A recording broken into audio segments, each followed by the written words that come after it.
सभी साथियों को बहुत बहुत नमस्कार और आशा करता हूं कि आप सभी लोग बहुत अच्छे होंगे, बहुत बढ़िया होंगे, एकदम शानदार होंगे। राम बाबू जी हैं, राम राम जी। तन्नू नमस्कार बेटा, बहुत बहुत शुभाशीष आपको। जेपी कुमार सिंह जी ने लिखा है कि वो तबस्सुम नहीं करती हो,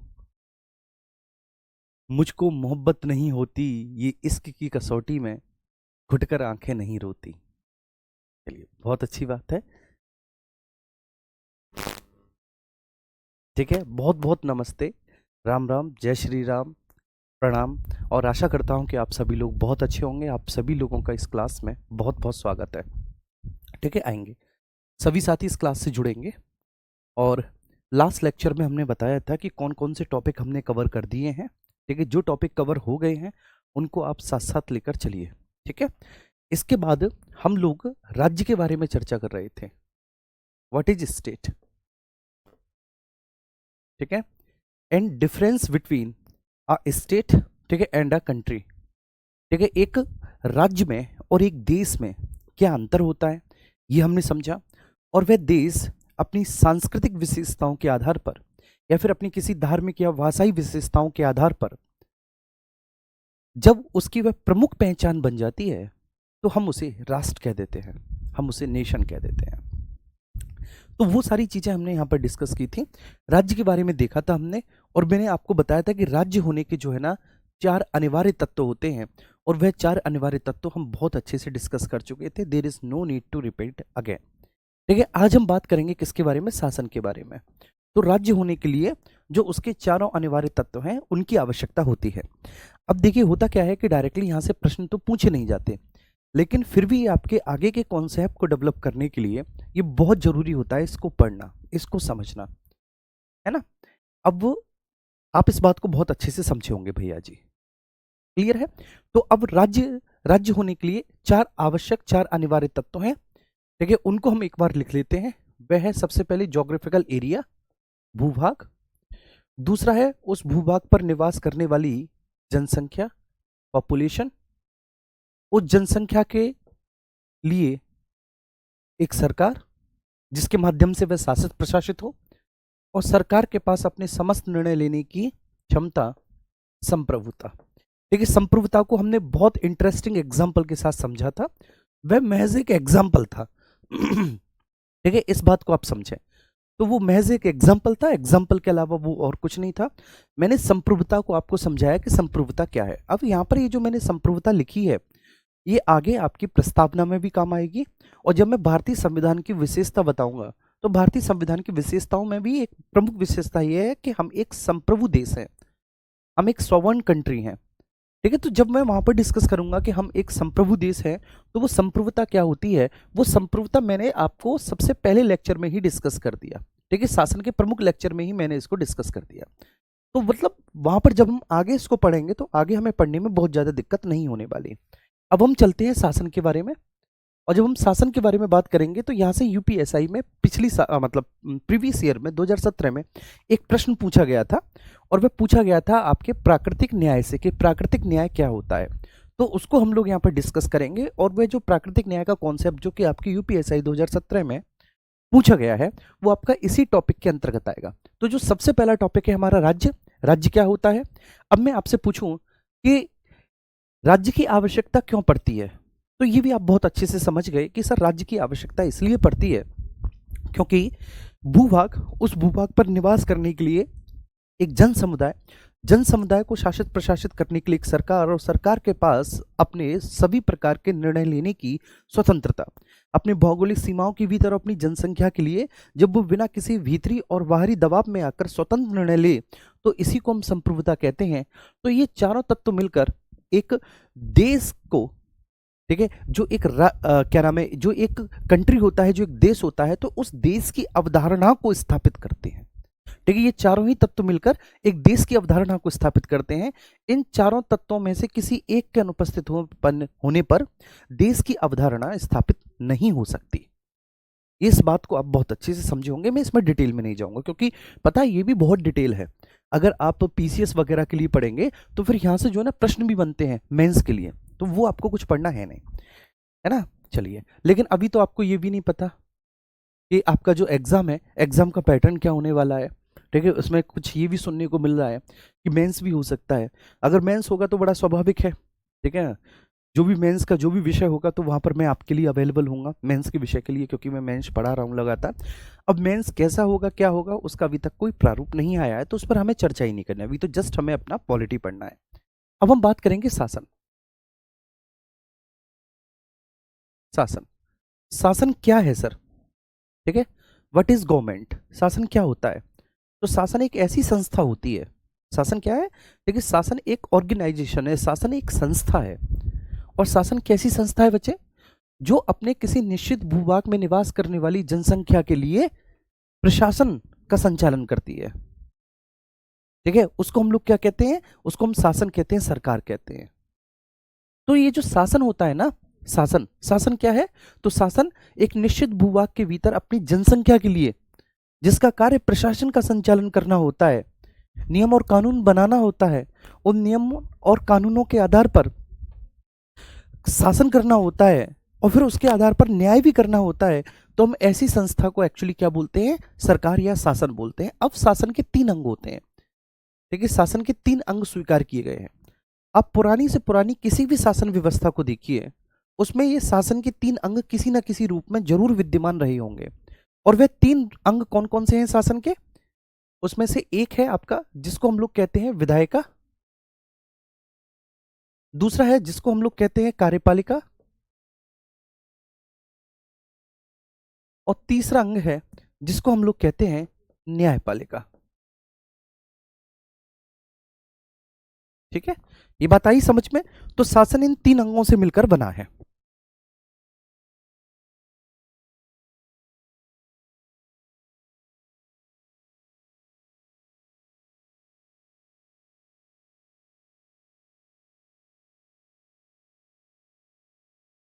चलिए ओके, तो हमने यहां पर ये जाना कि शासन 3 अंगों से मिलकर बनता है, और शासन के जो 3 अंग हैं वह है विधायिका, कार्यपालिका, न्यायपालिका।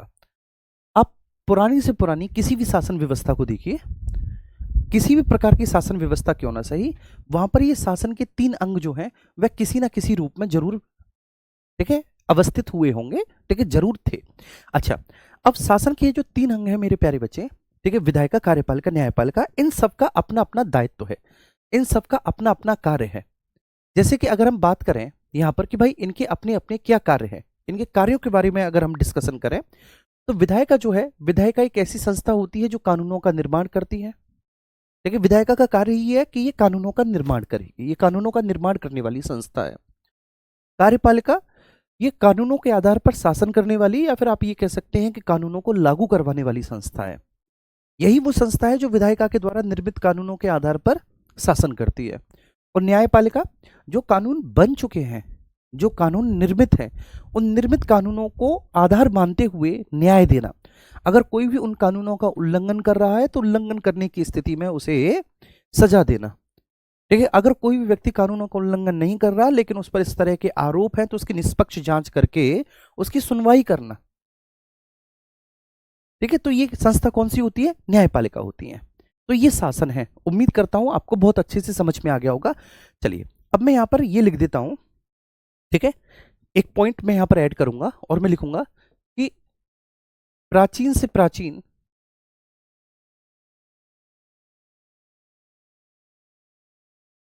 प्राचीन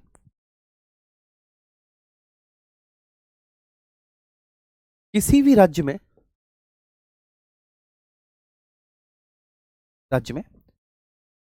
शासन के ये तीनों अंग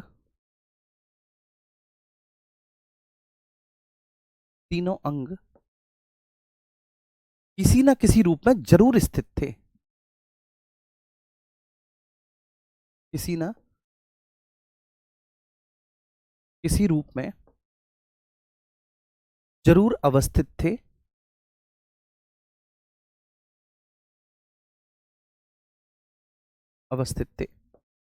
जो कि मिलकर शासन व्यवस्था का जो कि मिलकर शासन का निर्माण करते थे, शासन का निर्माण करते थे। अब ये प्रश्न मैं क्यों बता रहा हूं आपको, ये मैंने क्यों लिखवाया? क्योंकि यहां से भी एक प्रश्न आपका पूछा गया है। ठीक है, प्रश्न जो पूछा गया है वह राजतंत्र के बारे में आपसे प्रश्न पूछा गया है। तो ये बात तो हमें क्लियर हो गई। अब यहाँ पर इंग्लिश मीडियम वाले साथियों के लिए मैं लिख देता हूं बच्चे, इसको हम लोग बोलते हैं कि ये लेजिस्लेचर है, ये लेजिस्लेचर है, ये एग्जीक्यूटिव है, और ये जो है ये जुडिशरी है, ये जुडिशरी है। ठीक है, आई ये बात समझ में? इतना हमें समझ में आया भैया जी? यहां तक किसी को कोई इश्यू तो नहीं? बस मैंने एक छोटी सी बात आपको बताई है कि शासन 3 संस्थाओं से मिलकर बनता है। शासन बनाने के लिए 3 संस्थाएं आवश्यक होती हैं, और वो 3 संस्थाएं ये हैं। आप प्राचीन से प्राचीन किसी भी राज्य में देखेंगे तो शासन के जो तीनों अंग हैं ये किसी ना किसी रूप में जरूर अवस्थित थे, जो कि मिलकर एक शासन का निर्माण करते थे। ठीक है, तो शासन के तीनों अंग आपको किसी भी प्राचीन से प्राचीन शासन व्यवस्था में जरूर देखने को मिलेंगे। ये बात हो गई क्लियर? अब हम आगे चलते हैं। इतना हमने समझ लिया, क्लियर है? अब यहां पर हम बात करेंगे कि शासन के जो तीनों अंग हैं, ठीक है, गवर्नमेंट के। बेटा शासन के जो तीनों अंग हैं, ये तीनों अंग कौन कौन से हैं? ये तीनों अंग, इनके नाम हम पढ़ चुके हैं। इनका नाम है सबसे पहला लेजिस्लेचर, लेजिस्लेचर। इसको हम लोग बोलते हैं विधायिका, जैसा कि अभी हमने समझा कि इसको हम विधायिका कहेंगे, लेजिस्लेचर को।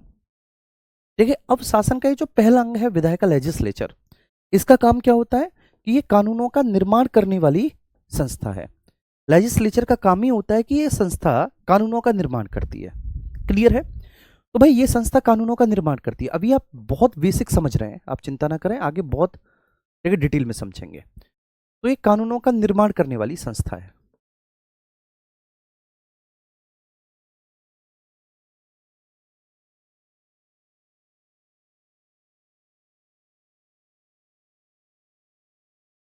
इसका नाम क्या होता है? लेजिस्लेचर, विधायिका।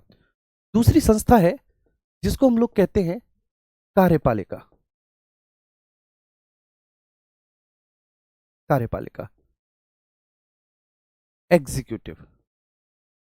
और ये जो संस्था है एग्जीक्यूटिव, इसका काम है ये कानूनों के आधार पर शासन करने वाली संस्था है।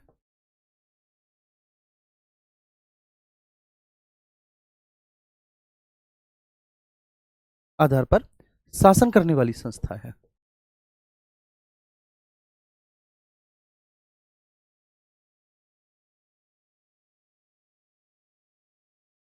शासन करने वाली संस्था है, या ये कानूनों को लागू करने वाली संस्था है।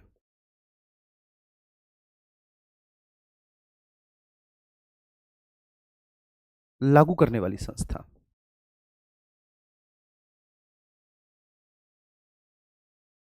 संस्था। ठीक है बच्चे, इसको हम बोलेंगे ये लॉ मेकिंग ऑर्गेनाइजेशन है। देखिए इसका काम क्या है भैया जी? कानूनों का निर्माण करना। तो ये लॉ मेकिंग ऑर्गेनाइजेशन है, लॉ मेकिंग ऑर्गेनाइजेशन है ये जो संस्था है आपकी विधायिका, ये कानूनों का निर्माण करेगी मेरे प्यारे बच्चे। और देखो, ठीक है, सरकार बनती ही तब है, जो शासन की अवधारणा है, ठीक है, the concept of the government, वो कब पूरा होता है? शासन की अवधारणा तभी पूरी होती है जब विधायिका हो, जब उसमें कार्यपालिका भी हो, जब न्यायपालिका भी है, जब ये शासन के तीनों अंग हैं। देखिए तभी आप बोलते हैं कि भाई शासन की अवधारणा अब जाके पूरी हुई, अब जाके एक शासन कंप्लीट हुआ। देखिए यहां पर भी वही है, अगर कोई एक एलिमेंट इनमें अनुपस्थित है, कोई भी एक, तो आप कह ही नहीं सकते कि वह शासन हो जाएगा। नहीं बोल सकते आप मेरे प्यारे बच्चे। ठीक है, आप उस केस में इसको नहीं बोल सकते।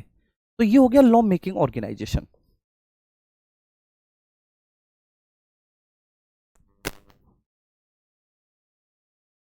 लॉ मेकिंग ऑर्गेनाइजेशन, कानूनों का निर्माण करने वाली संस्था हो गई है। ये क्या हो गई सर?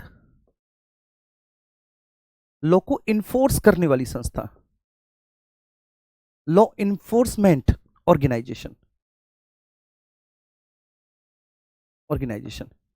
इन्फोर्समेंट का मतलब क्या होता है बच्चे? संचालन करना, कानूनों को लागू करना। और ये जो तीसरी संस्था है, तीसरी संस्था कौन सी है भैया जी? तो तीसरी संस्था है आपकी न्यायपालिका। न्यायपालिका, इसको हम लोग बोलेंगे जुडिशरी। न्यायपालिका, जुडिशरी। और ये क्या है?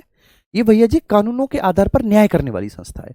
तो जो कानून आपने देखा विधायिका ने बनाए थे, जिस कानूनों को लेजिस्लेचर ने बनाया था, उन्हीं कानूनों के आधार पर ये न्याय करेगी। इसका काम है कि उन्हीं कानूनों के आधार पर न्याय करेगी। ठीक है, चलिए। अब एक बच्चा कह रहा है कि सर लॉ क्या होता है? लॉ का मतलब बेटा कानून होता है। इतनी भी बेसिक सी बात अगर आप पढ़ोगे, है इतनी बेसिक बेसिक बातें अगर आप पढ़ोगे, तो मुझे फिर आप ये बताइए कि कैसे काम चलेगा।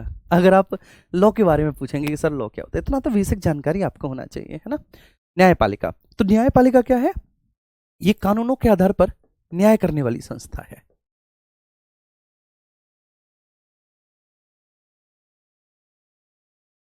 कानूनों के आधार पर न्याय करने वाली संस्था, न्याय करने वाली संस्था। ठीक है, चलिए। तो इसका काम क्या होता है बच्चे? इसका काम होता है जस्टिस करना। ठीक है, जस्टिस प्रोवाइड ऑर्गेनाइजेशन, न्याय करना। तो जस्टिस प्रोवाइडिंग ऑर्गेनाइजेशन है ये। ठीक है, इसका काम है कि कानूनों के आधार पर ये संस्था न्याय करेगी। इसको आप लोग क्या बोलेंगे? न्यायपालिका बोलेंगे। तो एक्चुअली शासन इन तीन अंगों से मिलकर बनता है। ये बात आई समझ में? तो शासन होने के लिए, एक कंप्लीट शासन की अवधारणा को विकसित करने के लिए हमें तीनों चीजें चाहिए। ठीक है, इनके बिना, इनमें से अगर कोई भी एक अब्सेंस है तो आप बोल ही नहीं सकते कि साहब वो शासन हो जाए। तो आप कहेंगे कि सर एक बात बताइए, आपने जो पहला पॉइंट लिखा और आपने बोला कि प्राचीन से प्राचीन किसी भी राज्य में, ठीक है, किसी भी राज्य में शासन के तीनों अंग किसी ना किसी रूप में जरूर थे। ठीक है, और ये तीनों अंग मिलकर ही शासन का निर्माण करते थे। तो आप प्लीज हमें ये बताइए कि जैसे जब राजतंत्र होता था, राजा का शासन होता था, तो वहां पर ये शासन के तीनों अंग कैसे होते थे? और ये प्रश्न आपका यूपीएससी में पूछा गया है कि राजतंत्र में विधायिका की जो शक्ति है वह किसके हाथों में निहित होती थी? ये पूछा गया है। राजतंत्र में विधायिका की शक्ति, देखिए तो मैं यहां पर लिख देता हूं लेजिस्लेचर, विधायिका। देखिए, अब आप बताएंगे कि सर इसका काम क्या है विधायिका का? बोलो बच्चे, विधायिका का काम क्या है? तो ये कानूनों का निर्माण करने वाली संस्था है विधायिका।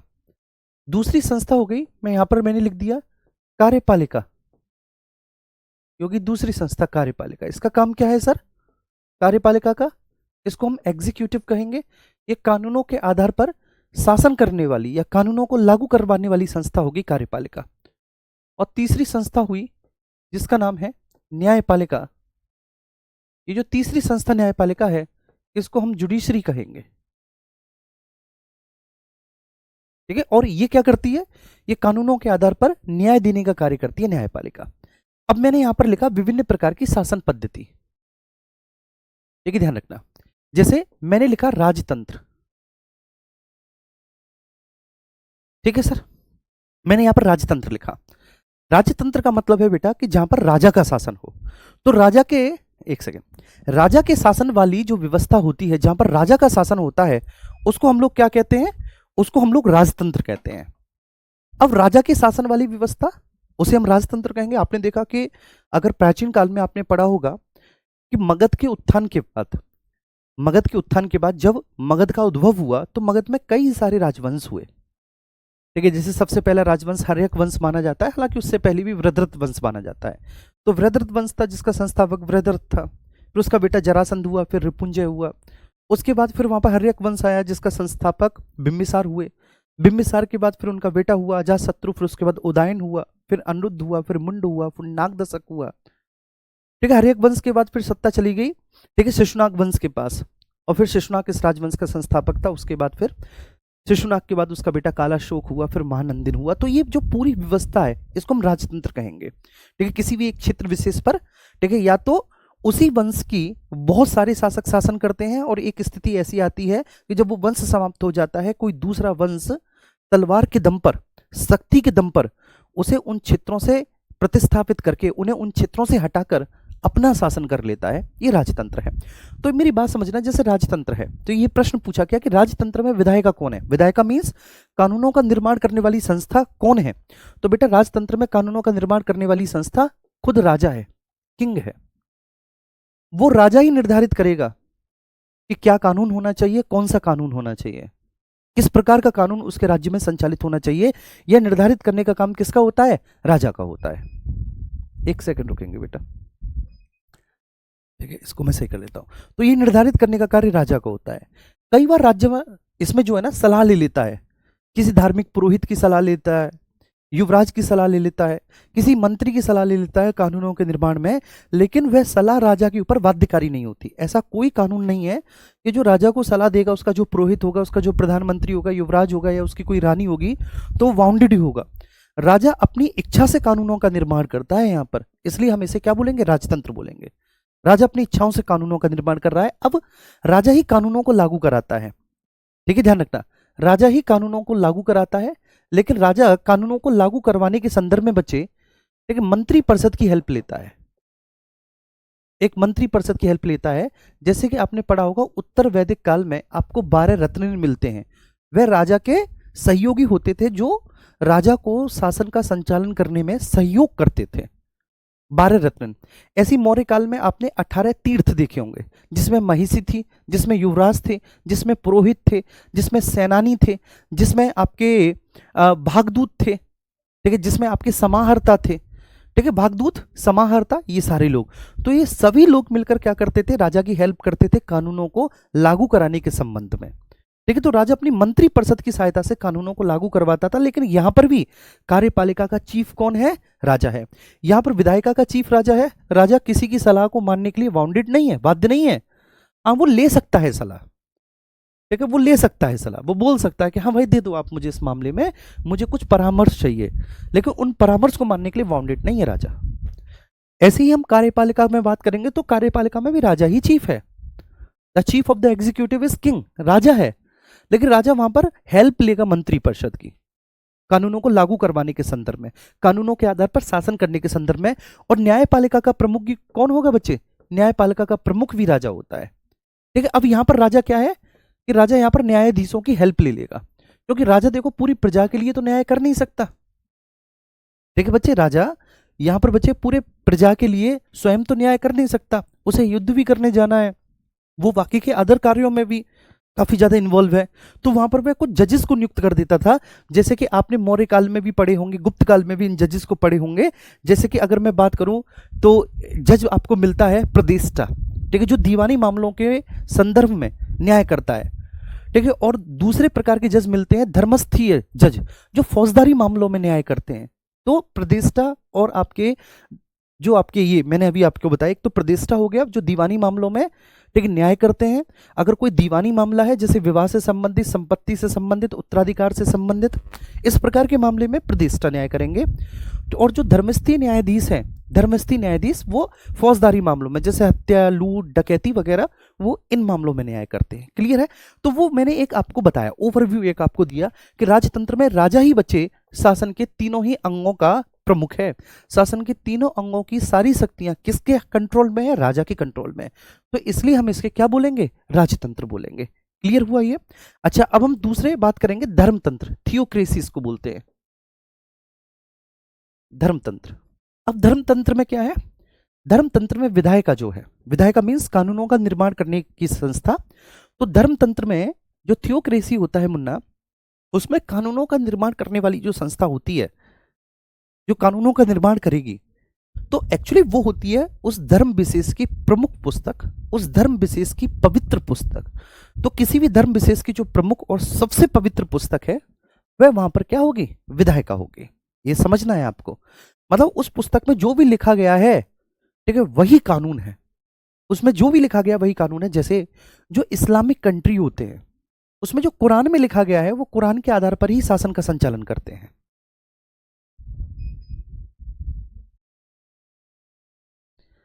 भैया ये देखो कि क्यों नहीं चल रहा है ये।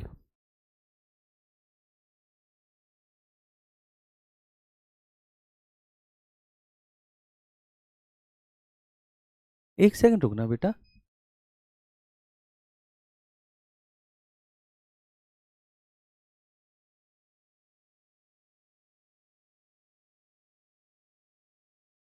चलिए ठीक है, आइए, बहुत अच्छा समझ में आ रहा है। ठीक है, thank you so much. Babulal Chauhan साहब कह रहे हैं कि कलम को थोड़ा पतला कर लो।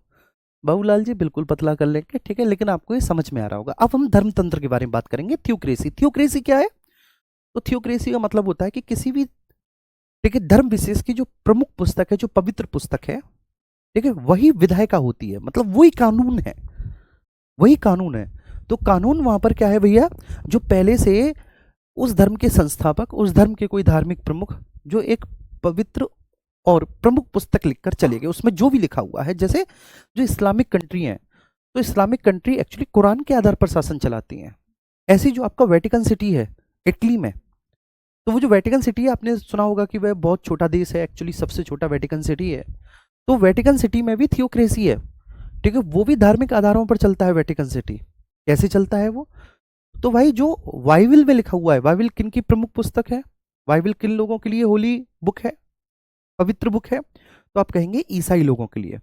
तो जो भी बाइबिल में लिखा हुआ है, उसी बाइबिल के आधार पर वहां पर शासन का संचालन होगा। जो भी बाइबिल में लिख दिया, ठीक है, उसी बाइबिल के आधार पर शासन का संचालन होता है। ठीक है, तो वहां पर क्या होंगे? वहां पर विधायिका कौन है? विधायिका है वहां पर प्रमुख या पवित्र पुस्तक, उस धर्म विशेष की पवित्र पुस्तक, उस धर्म विशेष की। तो किसी भी धर्म विशेष की प्रमुख या पवित्र पुस्तक क्या है? विधायिका है। उसमें जो भी लिखा गया है वह कानून है, हमें अक्षर से उसका पालन करना होगा। अगर हम उसके अगेंस्ट आचरण करते हैं तो फिर हमको दंड दिया जाएगा।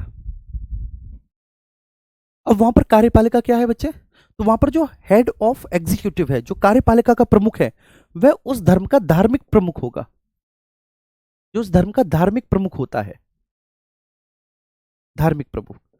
जैसे अगर मैं बात करूं तो वेटिकन सिटी में जो सबसे बड़ा धार्मिक अधिकारी है वह है पोप। आपने देखा होगा जब कभी भी पोप चेंज होते हैं तो न्यूज़पेपर में ये आर्टिकल बनता है, इसकी खबर आती है कि भाई वेटिकन सिटी के अमुक पोप की मृत्यु हो गई, उनके बाद उसके उत्तराधिकारी ये बनेंगे। तो वेटिकन सिटी वहां पे बाइबिल के आधार पर शासन चल रहा है। तो जो पवित्र पुस्तक है बाइबिल, वह विधायिका है वहां पर, उसमें जो भी लिखा हुआ है उसके आधार पर शासन चलेगा। लेकिन जो धार्मिक प्रमुख होंगे वो होंगे पोप। ऐसे ही जो इस्लामिक कंट्री है, तो इस्लामिक कंट्री में जो सबसे बड़े राज्य के मौलवी होंगे, उलेमा होंगे, क्लियर है, वो वहां पर क्या होंगे? वो हेड ऑफ द एग्जीक्यूटिव होंगे, वो कार्यपालिका के प्रमुख होंगे। जैसे आपने सुना होगा जब आप दिल्ली सल्तनत पढ़े होगे, तो दिल्ली सल्तनत में ये जितने भी राजा हुए, जैसे सबसे पहले हम बात करें तो मामलुक वंश या गुलाम वंश, जिसको आप दास वंश भी कह देते हैं, उसमें कुतुबुद्दीन ऐबक हुआ, आराम शाह हुआ, फिर इल्तुतमिश हुआ, है ना। तो आपने ये सारे राजा, तो ये राजा शासन तो कर रहे हैं, लेकिन ये अपने राज्य का आधार किसको मान रहे हैं? खलीफा को। खलीफा कौन है? खलीफा इस पूरे विश्व में जितने भी मुस्लिम देश हैं, उन सभी मुस्लिम देशों में निवास करने वाले मुस्लिम लोगों का धार्मिक प्रमुख है खलीफा। ठीक है, तो वह खलीफा को अपने राज्य का आधार मानते हैं कि एक्चुअली हम तो खलीफा के नाम से शासन कर रहे हैं।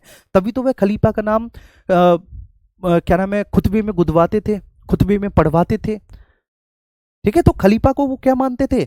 अपना संवैधानिक प्रमुख मानते थे, खलीफा को वह अपना धार्मिक प्रमुख मानते थे, और वह राज्य की सत्ता का आधार भी खलीफा के नाम से ही संचालित करते थे। ये बात आई समझ में? तो इसलिए आपने कई बार पढ़ा होगा हिस्ट्री में, जब कोई भी आपको हिस्ट्री पढ़ाते हैं तो वो बोलते हैं कि साहब अमुक व्यक्ति ने, इल्तुतमिश ने जो है ना, टंका और जीतल, ये दो नए सिक्के जारी करवाए और इसमें बगदाद के खलीफा का नाम भी अंकित करवाया। ठीक है, फिर उसके बाद रुकनुद्दीन फिरोज हुआ, फिर रजिया हुआ, फिर मुजुद्दीन बहराम शाह हुआ, अलाउद्दीन मशहूर शाह हुआ, तो कोई भी हुए, देखो उन सभी ने खलीफा का नाम। तो वो क्या मतलब है उसका? वो ये कह रहे हैं कि हमारे राज्य का जो आधार है वह कुरान है, हम कुरान के आधार पर शासन कर रहे हैं। ठीक है, तो वह कुरान के आधार पर जब शासन कर रहे हैं, किसी भी धर्म विशेष की पवित्र पुस्तक के आधार पर शासन कर रहे हैं, तो स्वाभाविक सी बात है वह इसको एक धार्मिक शासन बना रहे हैं भारत में। और धार्मिक शासन बना रहे हैं तभी तो वह खलीफा का नाम अपने खुतबे में अंकित करवा रहे हैं। क्लियर हो गया होगा? तो ये मैंने बता दिया, जो उस धर्म विशेष का जो धार्मिक प्रमुख होगा वह वहां पर कौन होगा? कार्यपालिका का चीफ होगा। और यहां पर अगर मैं बात करूं न्यायपालिका, तो न्यायपालिका का भी चीफ होता है ऐसे देशों में, वो धार्मिक प्रमुख होता है, धार्मिक प्रमुख ना। लेकिन वहां पर धार्मिक प्रमुख क्या करेगा? धार्मिक प्रमुख कुछ सबॉर्डिनेट की हेल्प लेगा, कुछ अधीनस्थों की हेल्प लेगा। क्लियर है? कुछ अधीनस्थों की हेल्प लेगा। तो ये बात हमारी समझ में आ गई। अब लेकिन आप ये पूछेंगे, देखिए आप स्वाभाविक सी बात है, आप ये चाहेंगे पूछना कि सर क्या दिल्ली सल्तनत और मुगलों में, ठीक, क्योंकि दिल्ली सल्तनत के बाद फिर हमारे यहाँ मुगल आए, ठीक है, जिन्होंने उत्तर भारत के एक बहुत बड़े हिस्से पर शासन किया और इन्होंने अपने राज्य का आधार कहीं ना कहीं खलीफा को माना। तो सर क्या उस समय हम एक धार्मिक राज्य थे? इसका मतलब है कि हम राजतंत्र नहीं थे वहां पर। तो ये एक थोड़ा सा विषय है कि मैं आपको ये समझाना चाहता हूं कि इसको आप थोड़ा सा गंभीरता से समझें।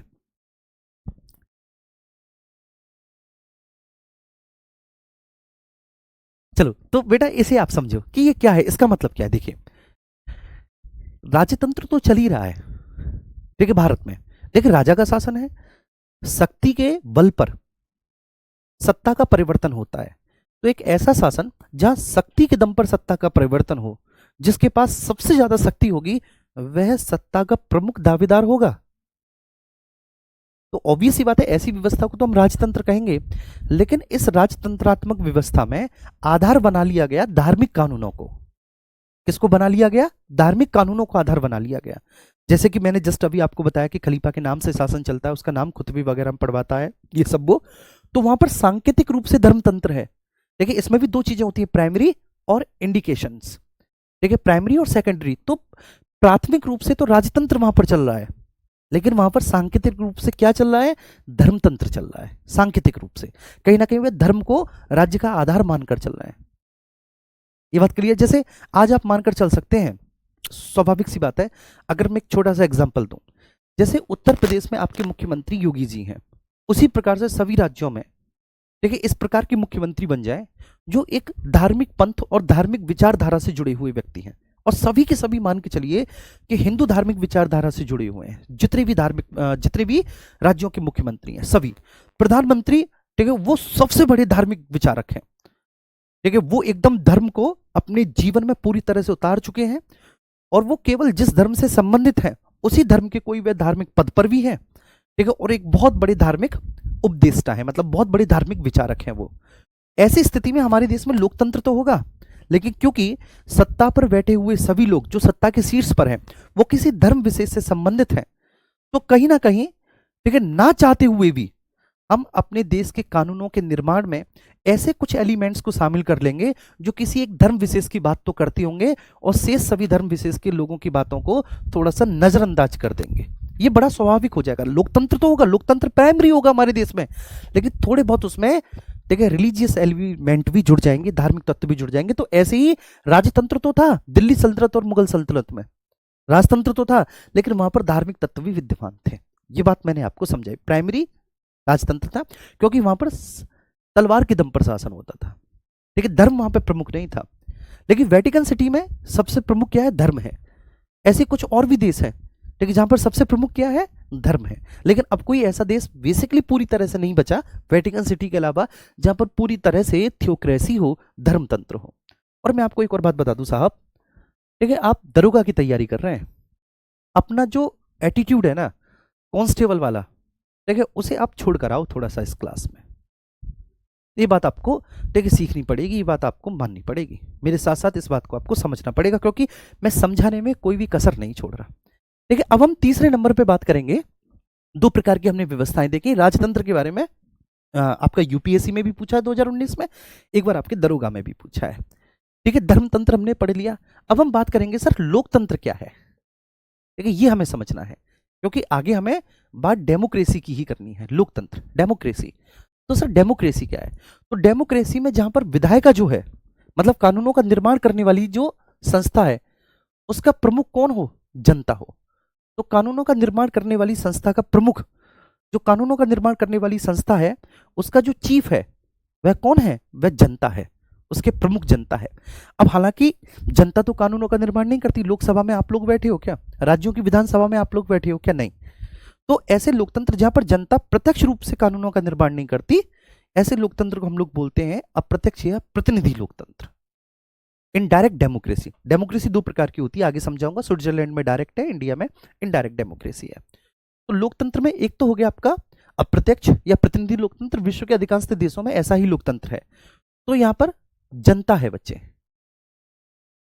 ठीक है। विधायिका, विधायिका कौन है? जनता, मतलब कानूनों का निर्माण करने वाली संस्था जो है जनता है। लेकिन अप्रत्यक्ष लोकतंत्र में क्या हो जाएगा?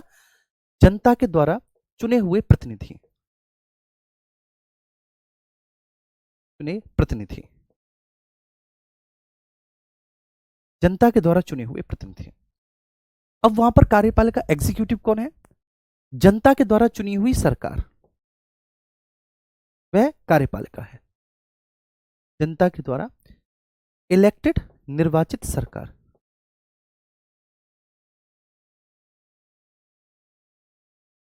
जनता के द्वारा निर्वाचित सरकार।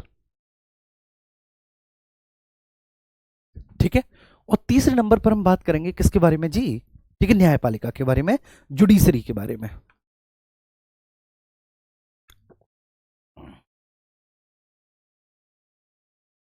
जी बेटा, मैं धर्म का मतलब बहुत अच्छे से समझता हूं, मुझे मत समझाओ बेटा। ठीक है, धर्म क्या होता है, संप्रदाय क्या होता है, बहुत अच्छे से समझता हूं। मैं हिंदुत्व को भी बहुत अच्छे से समझता हूं। ठीक है, और मैं उस पर जो है ना तुम्हें पूरे दिन लेक्चर दे सकता हूं। तो इसलिए ठीक है, आप दरोगा बनने जा रहे हैं, मैंने बोला ना कि एटीट्यूड वैसे ही रखिए। जब आप दरोगा बन जाएंगे और आपके पास कोई भी पीड़ित आया, तो आप इस आधार पर उसके साथ नहीं खड़े होंगे कि उसका धर्म क्या है, उसकी जाति क्या है, उसका लिंग क्या है। ठीक है, आपको धार्मिक दृष्टिकोण से, आपको लैंगिक दृष्टिकोण से, आपको जाति दृष्टिकोण से, आपको भाषाई दृष्टिकोण से बिल्कुल तटस्थ रहना पड़ेगा, क्योंकि आप एक प्रशासनिक अधिकारी हैं उस समय। ठीक है, तो इसलिए मैं आपको बता रहा हूं। ठीक है, ये बहुत सोच होती है।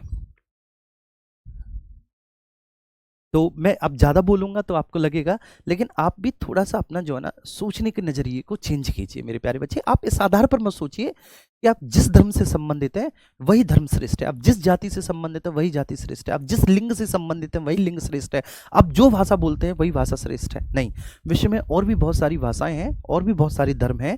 ठीक है, सभी मानवीय मूल्यों की बात करते हैं, सभी समान हैं। ठीक है, जैसे कि मैंने पहले ही बोला कि एटीट्यूड अपना दरोगा वाला आज आपसे ही लाइए, आज अभी से लाइए। क्यों ऐसा मैंने बोला कि अभी से लाइए, आज ही से लाइए? वो इसलिए बोला कि एटीट्यूड का मतलब होता है आपका मनोभाव, आपका ठीक है सोचने समझने का तरीका, वो एटीट्यूड होता है। आप उस तरह का कीजिए। ठीक है, तो प्लीज, तो इस पर आप ध्यान देना। अब हम तीसरे नंबर पे बात करेंगे न्यायाधीश भैया। तो न्यायाधीश भी कौन होगा? तो जनता के द्वारा निर्वाचित सरकार जो है वो कार्यपालिका का प्रमुख है। न्यायाधीश कौन है बच्चे? न्यायाधीश है कि सरकार के द्वारा नियुक्त जज, सरकार के द्वारा नियुक्त जजेस, जो सरकार के द्वारा न्यायाधीश नियुक्त किए गए हैं, अपॉइंटेड किए गए हैं। ठीक है, वो वहां पर क्या है? वो वहां पर कार्यपालिका, वो वहां पर न्यायपालिका के प्रमुख है। जो सरकार के द्वारा अपॉइंटेड जज है वो वहां पर न्यायपालिका के प्रमुख है। तो अब आप यहां पर कहेंगे कि देखो जनता डायरेक्टली पार्टिसिपेट नहीं कर रही। ऐसा नहीं कि जनता ने डायरेक्टली पार्टिसिपेट किया है। ठीक है, इसी को हम क्या बोलते हैं? अप्रत्यक्ष लोकतंत्र बोलते हैं। कि जनता ने डायरेक्टली पार्टिसिपेट नहीं किया, क्योंकि जनता ने अपने प्रतिनिधियों को चुना, और जनता ने जिन प्रतिनिधियों को चुना उन्होंने सदन में बैठकर कानून बनाया जनता के लिए। तो ये मान लिया जाता है क्योंकि उन लोगों के द्वारा कानून बनाया गया, तो कहीं ना कहीं उनको जनता ने चुनकर भेजा है, तो एक तरह से जनता ने ही कानून बनाया है। क्लियर है? एक तरह से क्या है, जनता ने। जैसे मान के चलिए ये फोन है, और ये फोन मुझे विकास गौतम तक सेंड करवाना है, भिजवाना है मुझे विकास गौतम तक। तो एक तो ये है कि मैं डायरेक्ट विकास गौतम को ये फोन दे दूं। ठीक है, पहला तरीका ये हो सकता है। या फिर दूसरा मैं क्या करूं कि हमारे पास ही अमित भैया बैठे हैं, ठीक है, मैं अमित को दे दूं। मैंने कि अमित भाई तुम विकास के घर तक जा ही रहे हो, तो ये फोन पहुंचा देना। अब अमित ने फोन ले लिया और अमित ने जाके विकास के घर पर ये फोन विकास को दे दिया, तो फोन तो विकास के घर तक पहुंच गया। लेकिन वहां पर कहीं ना कहीं जरिया कौन बना? अमित बना। क्लियर है? तो ऐसे ही जो अप्रत्यक्ष लोकतंत्र होते हैं, अप्रत्यक्ष लोकतंत्र में जरिया कौन बनता है? जनता के द्वारा जो चुने हुए प्रतिनिधि होते हैं, जो रिप्रेजेंटेटिव होते हैं, वो जरिया बनते हैं। उन्हीं के माध्यम से कानूनों का निर्माण होता है। ठीक है, अब जो जनता के द्वारा चुने हुए प्रतिनिधि हैं, तो जिस भी पॉलिटिकल पार्टी का बहुमत होगा, जिस भी पॉलिटिकल पार्टी की मेजोरिटी होगी, वह वहां पे सरकार बनाएगी। तो इसलिए मैंने लिखा है जनता के द्वारा निर्वाचित सरकार। देखिए, जिस भी पॉलिटिकल पार्टी, बहुत सारे पॉलिटिकल पार्टीज होंगे, लेकिन जिसके पास मेजोरिटी होगी वो अपनी सरकार बनाएगी। अब उस सरकार में बैठे हुए जो लोग हैं वो एक्चुअली जजेस की नियुक्ति करेंगे। ठीक है, तो कहीं ना कहीं शासन के तीनों अंगों का संबंध है जनता से ही। शासन के तीनों अंग, उसका जो बेस है, उसका जो आधार है, वो है कौन? वो पीपल्स है, वो जनता है। इसलिए क्या है? लोकतंत्र। लेकिन ये किस प्रकार का लोकतंत्र है? अप्रत्यक्ष लोकतंत्र है। ठीक है मेरे छोटे बहन भाइयों, ये बात आपको समझ में आई? आगे हम बात करते हैं। ठीक है, अब हम बात करेंगे सर तानाशाही तंत्र पर। ठीक है, आपने जैसे नॉर्थ कोरिया में पढ़ा होगा कि वहां पर तानाशाह का शासन है, इसको तानाशाही तंत्र बोलते हैं हम लोग। तो आपने सर सुना होगा नॉर्थ कोरिया में तानाशाही तंत्र है, वहां पर तानाशाह है, एक बहुत मोटा सा व्यक्ति किम जोंग उन, वह वहां पर शासन करता है। और आपने कई बार ऐसी खबरें पढ़ी होंगी कि उसके किसी सैनिक अधिकारी ने जब वो भाषण दे रहा था तो उसने थोड़ा सा ऐसा व्यवहार कर दिया जो व्यवहार अनुशासनहीनता की श्रेणी में आता था, कुछ इस तरह का व्यवहार। तो किम जोंग उन ने क्या किया कि तोप के गोले के सामने उसे खड़ा करवा के उड़वा दिया। क्या आज किसी भी लोकतांत्रिक देश में इस तरह का न्याय होता है? नहीं होता। देखिए इनफैक्ट जो हमारी संस्थाएं हैं ह्यूमन राइट्स वगैरह, तो वो अब इतनी ज्यादा सजग हो चुकी हैं लोगों के अधिकारों को लेकर कि वह मृत्युदंड की सजा की भी निंदा करने लगी हैं कि भाई नहीं, एक सभ्य मानवीय समाज में मृत्युदंड का सजा नहीं होना चाहिए क्योंकि हर एक व्यक्ति को जीने का अधिकार है। तो मतलब इस तरह की अब डिबेट होने लगी है आधुनिक परिदृश्य में, अगर हम बात करें तो ऐसे सिनेरियोस सामने आने लगे हैं। ठीक है, तो वहां पर आप सोच के देखिए कि उस पैरेलल वर्ल्ड में एक तरफ जो ह्यूमन राइट्स ऑर्गेनाइजेशंस हैं वो व्यक्ति की मृत्युदंड की सजा का विरोध कर रही हैं, कारावास में जो कैदी होते हैं उनके अमानवीय जीवन का विरोध कर रही हैं। देखिए बहुसंख्यक लोगों के द्वारा अल्पसंख्यकों पर जो अत्याचार किया जा रहा है, बहुसंख्यक अब यहाँ पर कोई भी हो सकता है, धर्म के आधार पर, भाषा के आधार पर, जाति के आधार पर कोई भी हो सकता है, तो उसके द्वारा जो देखिए उनका शोषण किया जा रहा है वो उसका विरोध कर रही हैं। तो वहीं दूसरी तरफ उसी पैरेलल वर्ल्ड में एक आदमी ऐसा भी है कि तोप के सामने खड़े होके भाई साहब तोप चलवा दे रहा है, आदमी को उड़वा दे रहा है, मतलब साउथ की मूवी जैसा सीन चल रहा है। क्यों है ऐसा वहां पर? वहां पर इसलिए है ऐसा क्योंकि वहां पर लोकतंत्र नहीं है, वहां पर तानाशाही तंत्र है। अब तानाशाही तंत्र में क्या होता है? तानाशाही तंत्र में एक्चुअली क्या है कि तानाशाही तंत्र में शक्ति या सत्ता के दम पर शासन का हस्तांतरण नहीं होता, वंश के आधार पर शासन का स्थानांतरण होता है। जैसे किम जोंग उनसे पहले उसके पिताजी से पहले उसके दादाजी वहां के शासक थे, तो वो वंश, ठीक है, वंश की श्रेष्ठता, या फिर उन्होंने क्या किया कि जनता के मध्य पहले विश्वास स्थापित किया। उसके दादा ने सबसे पहले जनता के बीच में अपना, ठीक है, विश्वास स्थापित किया। विश्वास स्थापित करने के बाद जनता का समर्थन लिया, और जनता का समर्थन लेने के बाद जनता के हित में बहुत सारे कानून बनाए, जनता के हित की बात की, जनता बहुत खुश हो गई, जनता अपना मसीहा मानने लगी। और फिर धीरे धीरे वो व्यक्ति जो जनता के हित के लिए बना था, ठीक है, वह अब अपनी स्वाभाविक प्रवृत्ति में कैसा हो गया? तानाशाह हो गया। वह अब किसी और संस्था को अपने से श्रेष्ठ नहीं मानता, वो मानता है कि मैं ही सबसे ज्यादा श्रेष्ठ हूं। मतलब तानाशाही एक ऐसी विचारधारा है, ठीक है, जहां पर व्यक्ति विशेष अपने आप को किसी भी संस्था से ऊपर का दर्जा दे देता है। वो कहता है कि मेरे, ठीक है, सामने कोई संस्था नहीं चलेगी, मैं सभी संस्थाओं में सबसे ऊपर हूं, जो मैंने बोल दिया वो कानून है, जो मैंने लागू करवा दिया वो क्या है? वह कार्यपालिका है, और जो भी मैंने बोल दिया वो न्याय हो गया, जो भी मैंने कह दिया, मेरे शब्द ही शासन है। ठीक है, ऐसा लुई 14 ने बोला था कि मेरे शब्द ही शासन है। तो बेशक वह राजा था कि मेरे शब्द ही शासन है, लेकिन उसमें एक जो प्रवृत्ति है वो तानाशाही तंत्र की झलकती है। तो ये सर तानाशाही तंत्र है। तो तानाशाही तंत्र में क्या है भैया जी कि तानाशाही तंत्र में विधायिका, लेजिस्लेचर, कानूनों का निर्माण करने वाली संस्था कौन होगी? ठीक है, तो उसमें वो तानाशाह होगा, जो कानूनों के निर्माण करने वाली संस्था होगा वो तानाशाह होगा। लेकिन तानाशाह यहां पर हेल्प ले सकता है बच्चे, यहां पर हेल्प ले सकता है बच्चे, वह एक संस्था की, किसी भी संस्था की वो हेल्प ले सकता है। ठीक है, कानूनों को लागू करवाने के संबंध में जो कार्यपालिका का प्रमुख है वो भी तानाशाह है, लेकिन वहां पर तानाशाह कानूनों को लागू करवाने के लिए कुछ अधिकारियों की हेल्प लेता है। ठीक है, प्रशासनिक कर्मचारियों की हेल्प लेता है। और अगर हम बात करें न्यायपालिका का प्रमुख, न्यायपालिका का प्रमुख भी कौन होगा? तानाशाही होगा, तानाशाह। लेकिन वहां पर तानाशाह कुछ जजेस की हेल्प ले लेगा, कुछ न्यायाधीश की हेल्प ले लेगा। लेकिन आप कह सकते हैं कि अंतिम रूप से शासन की सभी शक्तियां किसके हाथों में होंगी? तानाशाह के हाथों में होंगी। जी, ये क्लियर है, ये समझ में आया? अब एक बहुत अच्छा सवाल है, देखिए पैरेलल वर्ल्ड में बड़ा फेमस है और बड़ा अच्छा सवाल किया है एक बच्चे ने। उसने कहा है कि सर सैन्य तंत्र क्या होता है? सैन्य तंत्र आप समझाइए। बिल्कुल, इसको कहेंगे मिलिटरी रूल्स। ठीक है, क्या बोलेंगे? मिलिटरी रूल्स, सैन्य तंत्र। अब सैन्य तंत्र आप इसको समझिए बेटा, सैन्य तंत्र ये क्या है? ठीक है, जैसे आपने कभी पाकिस्तान में देखा है कि वहां पर सैन्य तंत्र स्थापित हो जाता है। अभी अफगानिस्तान में जो स्थापित है वो एक्चुअली सैन्य तंत्र तो ही है। तालिबान क्या है? एक सैनिक दल है, एक लड़ाका संगठन है जो लड़ता है, ठीक है, जिसके पास तलवारें हैं, तोपें हैं, बंदूकें हैं, ठीक है, आधुनिक वीपन्स हैं, परमाणु हथियार भी हैं उसके पास, ठीक है। तो वो क्या है, वो एक सैन्य संगठन है, ठीक है। अफगानिस्तान में देखें, समय समय पर पाकिस्तान में भी इस तरह का शासन स्थापित हो जाता है, और भी बहुत सारे देश हैं जहां पर मिलिट्री रूल्स, जहां पर सैन्य तंत्र स्थापित होता है। तो सैन्य तंत्र क्या होता है इसको समझते हैं।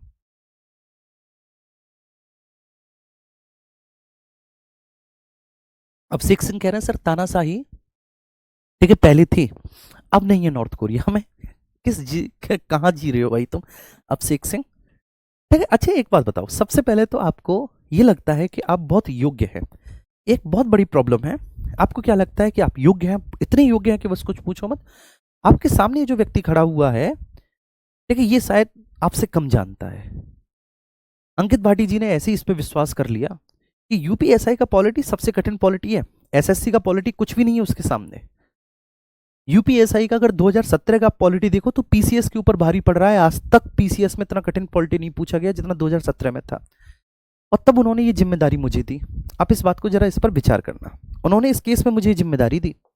जब इस केस में उन्होंने मुझे जिम्मेदारी दी, क्या सोच के दी होगी आप सोच के चलिए, जबकि मैं ऑलरेडी पीसीएस में बहुत ज्यादा एंगेज्ड हूँ। पीसीएस में टोटल 6 पेपर होते हैं मेंस में, पेपर 1 से लेके पेपर 6 तक, जिसमें से 4 पेपर में पढ़ा रहा हूँ, पेपर 4, पेपर 5, पेपर 6 और पेपर 2 का लगभग आधा हिस्सा। बाकी के जो अन्य पेपर्स हैं उनमें हमारे बाकी के अन्य टीचर्स हैं। तो इतना मेरे ऊपर ऑलरेडी दबाव था, आप सोच के चल सकते हैं। हमारे पीसीएस की ऑफलाइन क्लासेस भी चल रही हैं, जिन बच्चों का प्रीलिम्स निकल चुका है उनके लिए मेंस के लिए क्लासेस, ऑफलाइन क्लासेस, आपने वीडियो वगैरह देखे होंगे, वहां पर हमारा प्रोग्राम है। पता है कैसे कैसे स्टूडेंट हैं उसमें जो 3-3 बार मेंस लिख चुके हैं, ठीक है। अगर वह समय पर शादी कर लेते तो आज उनके बच्चे आपके बराबर होते। आप कभी देखना उन क्लासेस में ऐसे लोग बैठे हुए हैं और उनको मैं पढ़ा रहा हूं। लेकिन यहां पर जब मैं आपको पढ़ाता हूं तो मुझे ये लगता है कि आप पता नहीं किस प्रकार की पूर्व धारणा से ग्रसित होकर आए हैं। आप इस बात को अभी तक सोच ही नहीं पा रहे, अभी तक आप पता नहीं किस मानसिकता में जी रहे हैं, और ये बचपना आपके अंदर से कब जाएगा। अभी अगर नहीं गया बच्चे तो फिर बड़ी मुश्किल हो जाएगी, अगर अभी भी आप गंभीर नहीं हुए तो। और ये मुझे कहने की कोई आवश्यकता है नहीं, लेकिन मैं कहना नहीं चाहता, लेकिन आप लोग कहीं ना कहीं मुझसे ये बात कहलवा देते हो। क्योंकि कई बार ऐसा होता है, मैं ये बात आप मान के चलिए कि हमें ये लगता है कि जिसको हम ज़्यादा बार देखते हैं, ज़्यादा बार जिसका चेहरा सामने आता है, चाहे इंस्टाग्राम हो, चाहे सोशल मीडिया हो, चाहे कोई भी टेलीग्राम हो, या फिर मान के चलिए यूट्यूब वगैरह पे शॉर्ट्स पड़ रही हैं, ये सारी चीज़ें, तो हमें ये मानते हैं कि व्यक्ति कहीं ना कहीं श्रेष्ठ होगा ये, ठीक है, क्योंकि बार बार, ठीक है, हम इसी को देख रहे हैं, ठीक है, इसी को सुन रहे हैं। तो ये एक एडवर्टाइजमेंट का जरिया होता है, ठीक है, this is called the advertisement. जैसे कोई भी साबुन आपको, ठीक है, अगर दिखाना है कि अच्छा है तो बार बार वो आपके सामने से गुजरे। अगर आप चौराहे पे जाएं तो उस साबुन का एडवर्टाइजमेंट हो, आप टीवी खोलें तो वो साबुन आ रहा हो, तो आप स्वाभाविक मान लेंगे कि वो साबुन कैसा है, अच्छा है, ठीक है। ऐसी कोई शैम्पू है, ऐसी कोई चॉकलेट है, ठीक है। अब मान के चलिए जिस चॉकलेट का एडवर्टीज हो ही नहीं रहा, आपने कभी उस चॉकलेट का पहले से एडवर्टीजमेंट नहीं देखा, और आपने किसी वो दुकान पे चॉकलेट देख ली, तो आप उस चॉकलेट को खरीदोगे नहीं, क्यों? क्योंकि आपने कभी वो देखी ही नहीं इससे पहले, तो आप उसको खरीदते नहीं हो उस चॉकलेट को। तो आप क्या कहते हो, भैया मुझे तो डेयरी मिल्क ही दो। वो लाख कहे कि भाई इसमें शुगर कम है, ये एक डार्क चॉकलेट है, ये आपको बहुत फायदा करेगी, ये हार्ट के लिए अच्छी है, ये कोलेस्ट्रॉल को कम करेगी, तो आप कहेंगे नहीं भैया मुझे तो डेयरी मिल्क ही दो जिसमें बहुत ज्यादा शुगर है, जी, ठीक है। तो प्लीज, ठीक है, ये मैंने आपको आज लास्ट बार बताया, ठीक है, ये इसलिए मैंने आपको बताया कि शायद हो सकता है कि अब आप इस बात को समझ जाओ बहुत अच्छे से, है ना मुन्ना, समझ जाओ इस बात को, मैंने ये बताया, ठीक है बच्चे। और ये जो सारी चीजें जो मैं आपको बता रहा हूं ना, ये ऐसे इतनी सरल चीजें नहीं है, ये कि इतनी सरल चीजें हैं, पीसीएस वाले बच्चे भी जब इसको पढ़ते हैं तो वो भी जो है ना कपकपा जाते हैं, इतनी सरल चीजें नहीं है। तो सैन्य तंत्र में, अब सैन्य तंत्र में क्या होगा बच्चे, सैन्य तंत्र में जो सेना का प्रमुख होगा बच्चे, जो सेना का प्रमुख है वो लेजिस्लेचर का भी चीफ है, वो विधायिका का भी चीफ है, जो सेना का प्रमुख है, ठीक है। उसकी जो मान्यताएं हैं, उसकी जो धारणाएं हैं, उसके जो विचार हैं, वही कानूनों का रूप धारण करेंगे, ठीक है। तो सेना के प्रमुख की जो मान्यताएं हैं, सेना के प्रमुख की जो धारणाएं हैं, सेना के प्रमुख का जो विश्वास है, विश्वास है, वही कानून है, वही कानून है। लेकिन कानूनों के बनवाने में बच्चे वे एक संगठन की हेल्प ले सकता है। वे अपने जैसे कुछ और सैन्य अधिकारी जो उसके सबॉर्डिनेट्स हैं, जो उसके पक्ष के हैं, जो उसकी धारणाओं में, उसके विश्वास में, उसकी मान्यताओं के फेवर में रहते हैं, तो ऐसे ठीक कुछ लोगों की मदद ले सकता है, कुछ अपनी अधीनस्थ अधिकारियों की, कर्मचारियों की, सैन्य अधिकारियों की हेल्प ले सकता है। तो कुल मिलाकर वो सेना का प्रमुख जो है बच्चे, वो क्या हो गया, वो विधायक का हो गया, सेना का प्रमुख, ठीक है, विधायक का हुआ। अब ऐसे ही हम यहां पर बात करेंगे कि कार्यपालिका, कार्यपालिका का प्रमुख भी कौन होगा, वो सैन्य प्रमुख होगा, वो सेना का प्रमुख, ठीक है। और वहां पर वह सैनिक अधिकारियों की हेल्प से, सैनिक अधिकारियों की हेल्प से कानूनों को लागू करवाएगा या कानूनों के आधार पर शासन करेगा, सैनिक अधिकारियों ऑब्लिक कर्मचारियों की मदद से, ठीक है मेरे प्यारे बच्चे, ये बात समझ में आई। तो सैन्य अधिकारी या कर्मचारियों की मदद से वो क्या करवाएगा, कानूनों को लागू करवाएगा, कानूनों के आधार पर शासन करेगा। अब तीसरे नंबर पर हम बात चलते हैं कि न्यायाधीश, न्यायाधीश वहां पर वह सैन्य प्रमुख ही होगा, सैन्य प्रमुख ही वहां पर न्यायाधीश होगा। लेकिन सैन्य प्रमुख बच्चे वहां पर क्या करेगा, एक बात ध्यान रखना, न्यायाधीश तो सैन्य प्रमुख है, लेकिन वहां पर वह देखो कुछ न्याय से संबंधित व्यक्तियों की नियुक्ति कर लेगा, जो न्याय को अच्छे से जानते हो, जो कानूनों को अच्छे से जानते हो। तो आप कह सकते हैं कानूनों के जानकार लोगों को मदद ले लेगा, कानूनों के जानकार लोगों की मदद ले लेगा उस केस में वह, जो कानूनों के बारे में नॉलेज रखते हैं, चाहे थोड़ी नॉलेज रखते हैं या कम नॉलेज रखते हैं, लेकिन वो ऐसे लोगों की हेल्प ले लेगा।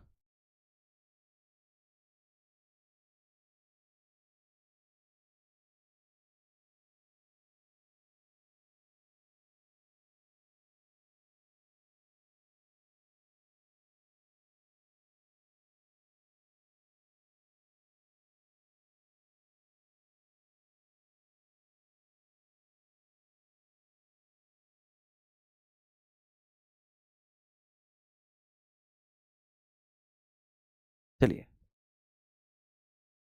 देखिए यूं तो मैं आपको बताऊं बच्चे, यूं तो मैं आपको बताऊं कि शासन व्यवस्था जो है वह बहुत सारे प्रकार की है, ठीक है, लेकिन हमें इतने सारे प्रकारों को पढ़ने की कोई आवश्यकता है नहीं, ठीक है। बस मेरा काम था कि एक आपको समझाना कि भाई ये कितने प्रकार की होती हैं, एक ये इस तरह से बताना कि मैं आपको बता पाने में सफल रहा।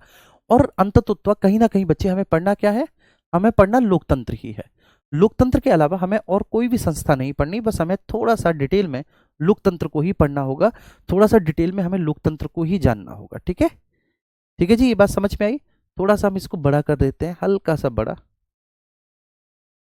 जिससे कि आपको क्लियरली विजिबल हो, ठीक है मेरे प्यारे बच्चे।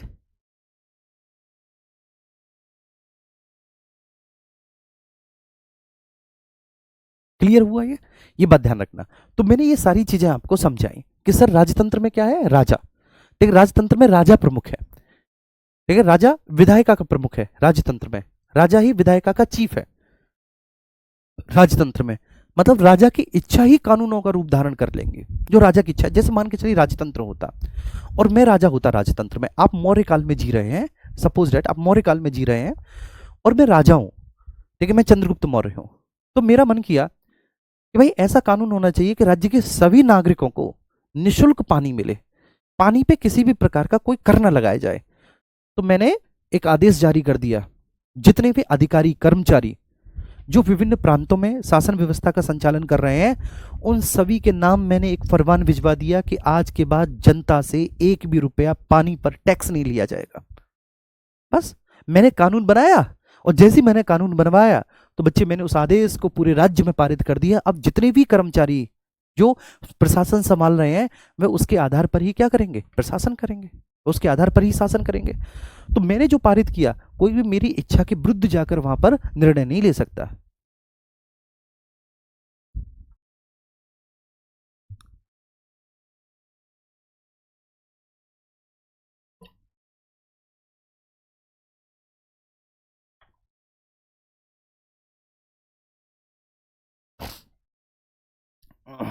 जी, ठीक है। अच्छा, आइए, ये बात क्लियर हुई।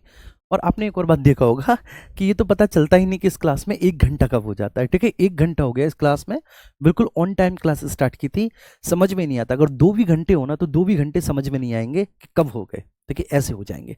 क्लियर हुआ बच्चे, राजतंत्र। ठीक है, अब वहां पे राजा अपनी मंत्री परिषद के माध्यम से क्या करता है, कानूनों को लागू करवाता है। अब ये मैंने आपको बताया है कि वह मंत्री परिषद के माध्यम से किस प्रकार से करवाता है।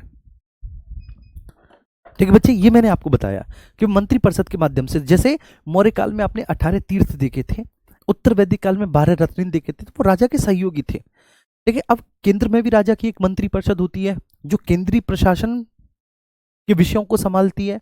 ऐसे प्रांतों में भी ठीक है राजा के द्वारा नियुक्त बहुत सारे अधिकारी कर्मचारी होते हैं जो प्रांतीय प्रशासन को संभाल रहे होते हैं। ठीक है, क्लियर है।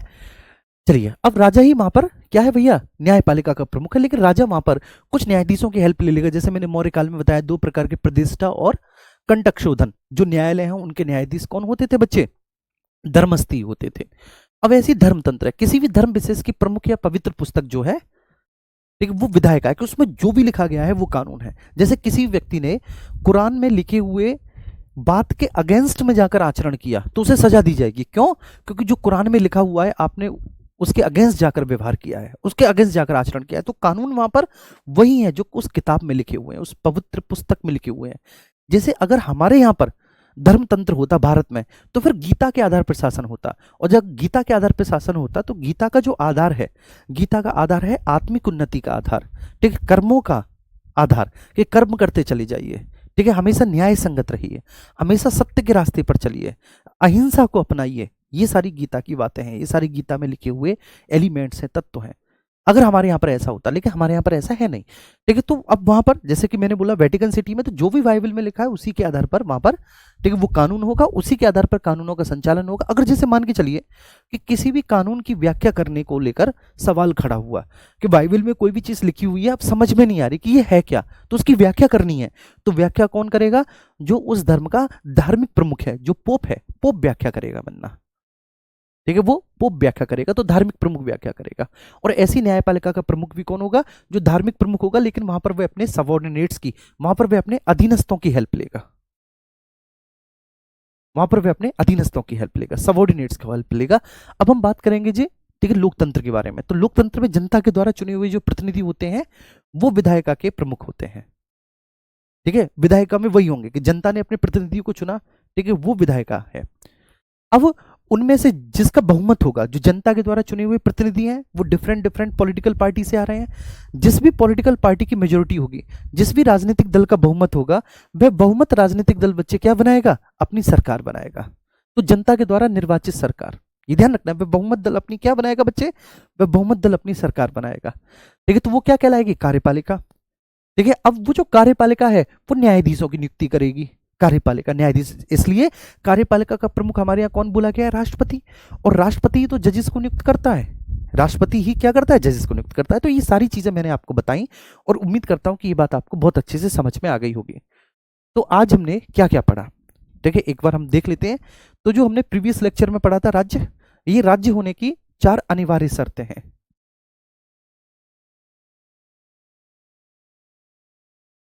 ये राज्य होने की 4 अनिवार्य शर्तें हैं, आवश्यक शर्तें हैं। देखिए, इनमें से किसी भी एक शर्त के अनुपस्थित होने पर राज्य की अवधारणा विकसित नहीं हो सकती। ठीक है, फिर हमने पढ़ा शासन। ठीक है, व्हाट इज गवर्नमेंट, शासन पढ़ा बच्चे। तो शासन 3 संस्थाओं से मिलकर बनता है। किसी भी प्राचीन से प्राचीन शासन पद्धति में शासन के तीनों अंग किसी ना किसी रूप में विद्यमान थे। जब ये बात मैंने लिखी, ठीक है, शुरुआत में, तब ये आपको समझ में नहीं आया होगा मुन्ना कि ये क्यों लिख रहा है ये टीचर, कि प्राचीन से प्राचीन किसी भी शासन पद्धति में।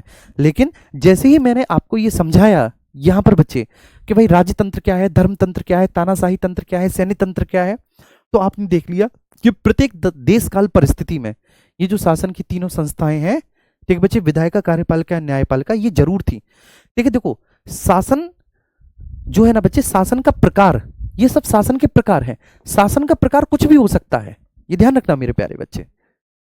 ठीक है, शासन का प्रकार कुछ भी हो सकता है, द टाइप ऑफ गवर्नमेंट कुछ भी हो सकता है।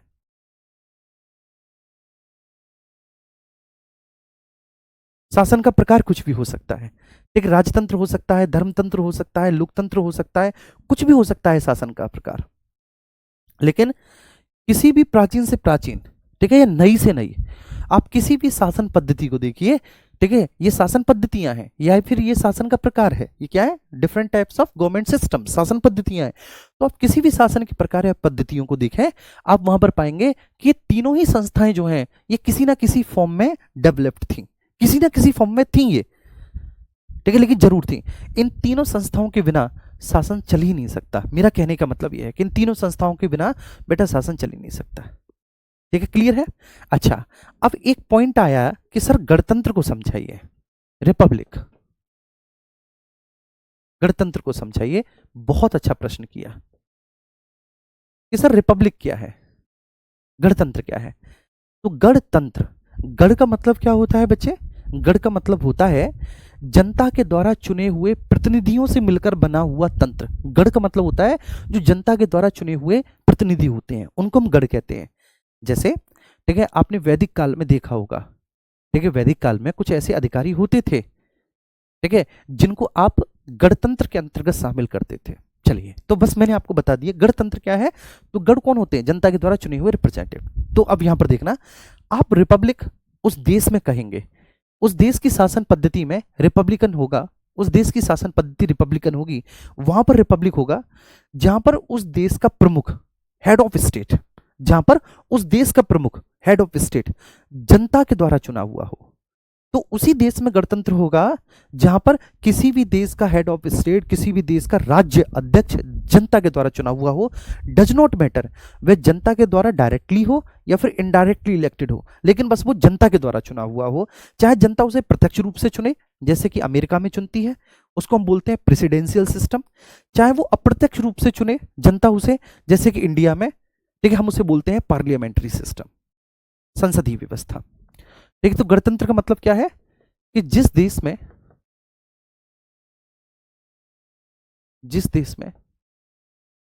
Head of state, head of state को बाबू हम बोलेंगे राज्य अध्यक्ष, राज्य अध्यक्ष। तो जिस देश में हेड ऑफ स्टेट जनता के द्वारा निर्वाचित हो,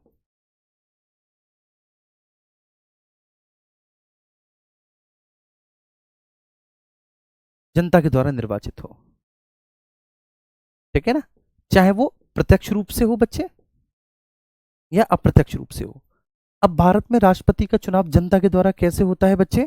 अप्रत्यक्ष रूप से होता है।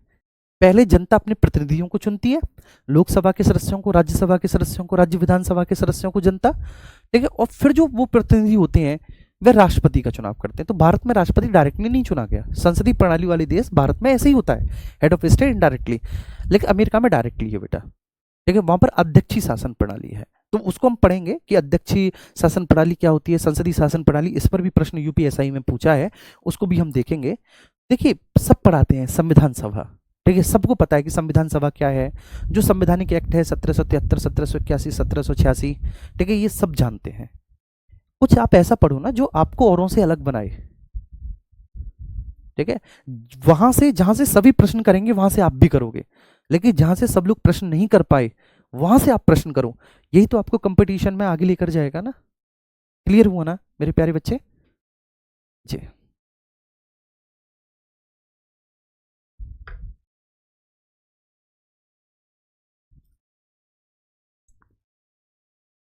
अरे भाई काजल, जब मैंने बोला था, ठीक है, तब तो वर्ड्स क्लियर थे ना, जब मैं लिख रहा था तब तो वर्ड्स क्लियर थे, जब ये पीडीएफ मिलेगी तब भी वर्ड्स क्लियर आएंगे, परेशान मत हो, ठीक है, नोट्स आपको मिलते हैं मेरे प्यारे बच्चे, ठीक है। मैं बार बार बोल रहा हूं कि एटीट्यूड कैसा रखो, अपना दरोगा वाला रखो,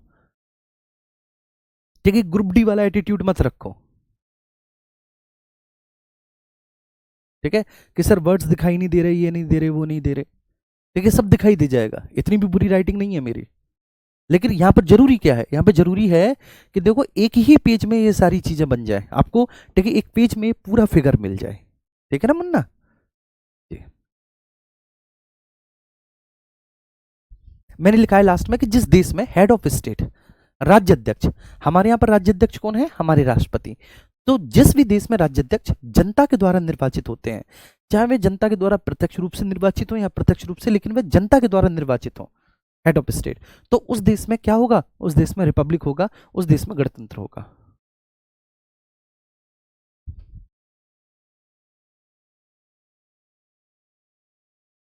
नहीं, लोकतंत्र और गणतंत्र समान कैसे हुए? नहीं मुन्ना, देखिए ये जरूरी नहीं कि जिस देश में लोकतंत्र हो वहां गणतंत्र भी हो। ठीक है, जैसे ब्रिटेन, ब्रिटेन में जनता के द्वारा चुनी हुई सरकार, देखो जनता के द्वारा चुनी हुई सरकार, ठीक है, जहां पर जनता ही विधायिका का, जहां पर जनता ही कार्यपालिका का और जनता ही, ठीक है, न्यायपालिका का चुनाव करे, या फिर जनता के द्वारा चुने हुए प्रतिनिधि करें, ठीक है, तो वहां पर क्या होता है, वह लोकतंत्र होता है। लेकिन जहां पर केवल हेड ऑफ स्टेट के बारे में बताइए, केवल हेड ऑफ स्टेट, तो जहां पर हेड ऑफ स्टेट जो राज्याध्यक्ष है वह जनता के द्वारा निर्वाचित हो, जैसे ब्रिटेन में, ब्रिटेन में लोकतंत्र तो है, और आप विश्वास नहीं करेंगे कि आधुनिक सबसे पुराना लोकतंत्र ब्रिटेन में ही है।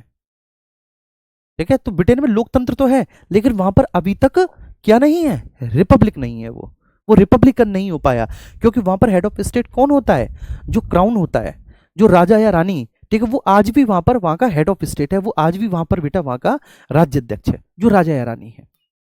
हमारे यहाँ ऐसा नहीं है, हमारे यहाँ राष्ट्रपति ही होगा, कोई Raja Rani head of state नहीं हो सकता, जो जनता के द्वारा, ठीक है, अप्रत्यक्ष रूप से चुना हुआ प्रतिनिधि है, वही हमारे यहाँ पर हेड ऑफ स्टेट होगा। क्लियर है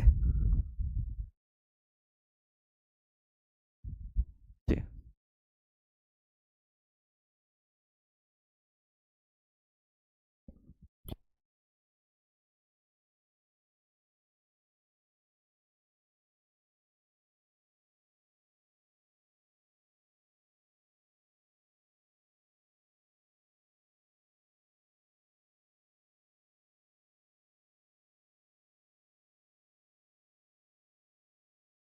चलिए, ठीक है, क्लियर हुआ ये बात आई समझ में।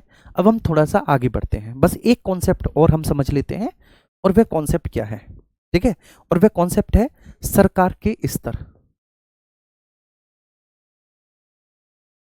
सरकार के स्तर। ठीक है सर, सरकार के स्तर, टीयर्स ऑफ गवर्नमेंट इसको बोलेंगे, टीयर्स ऑफ गवर्नमेंट,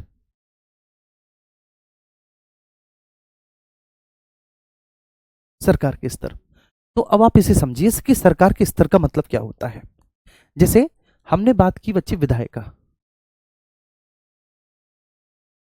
लाला बेटा बाहर बोल क्या, एसी नहीं चल रहा यार, और भी मेरी क्लासेस है, मैं पहली क्लास में अगर इतना थक गया, ठीक है, अभी तो 5-6 क्लास और लेनी है, बस एक 5 मिनट का कॉन्सेप्ट है, इसको समझ लो, ठीक है, क्या बोलता है सरकार के स्तर, टीयर्स ऑफ गवर्नमेंट, ठीक है ना,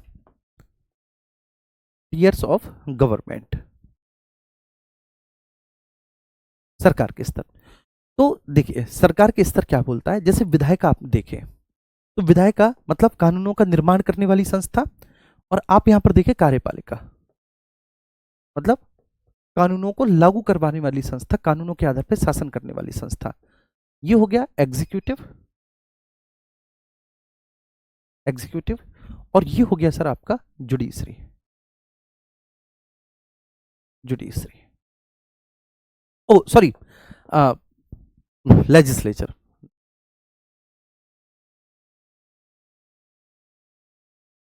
लेजिस्लेचर जी।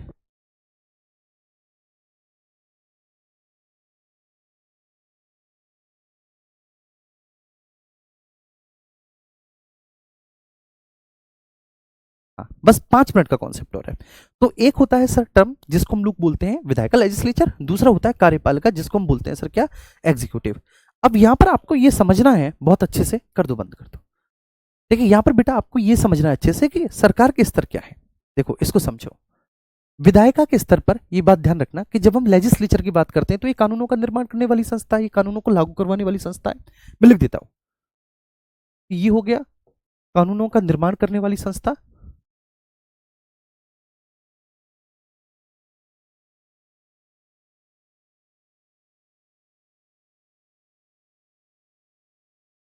कानूनों का निर्माण करने वाली संस्था, ठीक है, ये हो गई जी, और ये हो गई जी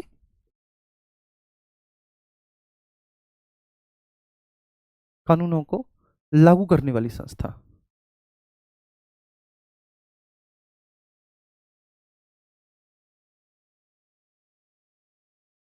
या कानूनों के आधार पर शासन करने वाली संस्था। जब आप सर विधायिका को देखते हैं तो आप पता है क्या पाएंगे, ये समझना, जब आप विधायिका को देखते हैं तो भारतीय शासन पद्धति में विधायिका दो स्तर पर है। एक तो विधायिका बेटा केंद्र के स्तर पर है, केंद्र के स्तर पर है मुन्ना, और एक राज्य के स्तर पर है। केंद्र के स्तर पर जो विधायिका है उसको हम क्या कहते हैं? संसद। आपने देखा होगा केंद्र के स्तर पर विधायिका संसद है, और राज्य के स्तर पर जो विधायिका है वह राज्य का विधानमंडल कहलाता है, स्टेट लेजिस्लेचर। वह राज्य का विधानमंडल कहलाता है, स्टेट लेजिस्लेचर कहलाता है, राज्य का विधानमंडल। तो एक तो केंद्र के स्तर पर हुई, केंद्र के स्तर पर हम विधायिका को क्या कहेंगे? संसद। एक राज्य के स्तर पर हम क्या कहेंगे? राज्य का विधानमंडल। ये जो बेटा केंद्र के स्तर पर संसद है, ये भारतीय संविधान के भाग 5 में है, ठीक है, और भाग 5 के दूसरे अध्याय में है। अध्याय दूसरा है, चैप्टर 2 है, चैप्टर 2 है। और ये जो दूसरा चैप्टर है ये आर्टिकल 79 से 122 तक है। हाँ बेटा बोलो, ठीक है, क्लियर है। अब हम राज्य के विधानमंडल पे आएंगे। ये जो राज्य का विधानमंडल है भारतीय संविधान के भाग 6 में है, ये भी बेटा भाग 6 के अध्याय 3 में है, अध्याय 3 में। और ये जो है आपका 168 से 212 तक है, देखिए 168 से 212 तक है। तो इसका मतलब क्या हुआ कि सर विधायिका जो है, विधायिका दो स्तर पर है, विधायिका दो स्तर पर है। एक केंद्र के स्तर पर हम विधायिका को क्या कहेंगे? संसद। और संसद का जो जिक्र किया है वह भारतीय संविधान के भाग 5 के अध्याय 2 में आर्टिकल 79 से 122 में। दूसरा, राज्यों के स्तर पर भी विधायिका है। जो राज्य के स्तर पर विधायिका है उसको हम राज्य का विधानमंडल कहेंगे, और इसका जो जिक्र किया है भारतीय संविधान के भाग 6 के अध्याय 3 में आर्टिकल 168 से 212 में। देखिए इसको मैं और डिटेल में समझाऊंगा लेकिन कल। अब इसके बाद हम आगे बढ़ते हैं सर। ये आ गए हम एग्जीक्यूटिव पे, कार्यपालिका पे। कार्यपालिका भी दो स्तर पर है, एक केंद्र के स्तर पर और एक बच्चे राज्यों के स्तर पर। अब यहां पर राज्य का मतलब प्रांत से है। केंद्र के स्तर पर हम इसको बोलेंगे संघीय मंत्री परिषद, यूनियन काउंसिल्स ऑफ मिनिस्टर। मैं अंग्रेजी में बोल रहा हूं, ध्यान रखना, यूनियन काउंसिल्स ऑफ मिनिस्टर। इसका जो जिक्र है वह भारतीय संविधान के भाग 5 में है, भाग 5 के अध्याय 1 में है, चैप्टर 1 में है ना। और ये आर्टिकल 52 से लेके 79 तक है, 79 तक, ठीक है। इसको बोलेंगे बच्चे राज्य की मंत्री परिषद। क्या बोलेंगे बच्चे? राज्य की मंत्री परिषद। ये राज्य की मंत्री परिषद है। देखिए इसका जो जिक्र है वो भारतीय संविधान के भाग 6 में है, देखिए भाग 6 के अध्याय 2 में है, चैप्टर 2 में है। और इसके बारे में आर्टिकल 153 से और आपका 167 तक चर्चा की गई है, 167 तक चर्चा की गई है। ये बात आई समझ में? थोड़ा सा बड़ा कर देता हूं, हल्का सा छोटा। चलिए, क्या आप ये बात समझे? जब ये बात आप समझ गए तो आपको ये समझना है, ठीक है, बस एक चीज समझनी है कि ये शासन के दोनों स्तर एक दूसरे से पृथक हैं। ध्यान रखना, शासन के दोनों स्तर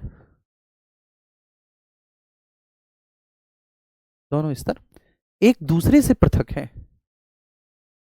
एक दूसरे से सेपरेट है, एक दूसरे से पृथक है, ठीक है मुन्ना। पहले तो शासन के दोनों ही स्तर एक दूसरे से पृथक है, मतलब केंद्र और राज्य दोनों एक दूसरे से पृथक है, ठीक है। कोई भी बच्चे किसी के भी अधिकार क्षेत्र में किसी भी तरह का कोई डिस्टरबेंस नहीं करेगा। जैसे केंद्र की संसद अपने विषयों पर कानून का निर्माण करेगी, राज्य का विधानमंडल अपने विषयों पर कानून का निर्माण करेगा।